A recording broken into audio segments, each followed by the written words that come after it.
আসসালামু আলাইকুম ওরহমতুল্লাহি ওয়াবারাকাতুহু। সম্মানিত সুধী, আল্লাহ তাআলা আমাদেরকে তার দিন দিয়ে তিনি ধন্য করেছেন এবং রাসূলুল্লাহ সাল্লাল্লাহু আলাইহি ওয়াসাল্লাম তিনি বলেছেন, খবরদার এই দিনের ব্যাপারে বাড়াবাড়ি করো না।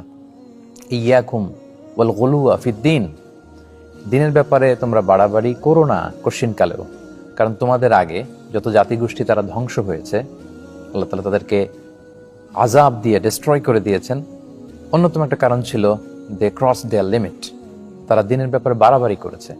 সো আমরা কভু কোশ্চেন কালো যেন দিনের ব্যাপারে বাড়াবাড়ি না করি। অন্যত্র আল্লাহ তাআলা বলছেন লা ইকরাহা ফিদ্দিন, দিনে কোনো জবরদস্তি নেই, বাড়াবাড়ি নেই। এবং আমাদেরকে মধ্যম পন্থা অবলম্বনের জন্য আল্লাহ তাআলা উৎসাহিত করেছেন। তিনি বলেছেন ওয়াকাযালিকা জাআলনাকুম উম্মাতান ওয়াসাতা লিতাকুনু শুহাদা আলান নাস ওয়া ইয়াকুনার রাসূলু আলাইকুম শাহিদা। অনুরূপভাবে তোমাদেরকে উম্মাতান ওয়াসাতা মানে উম্মাতান আদলা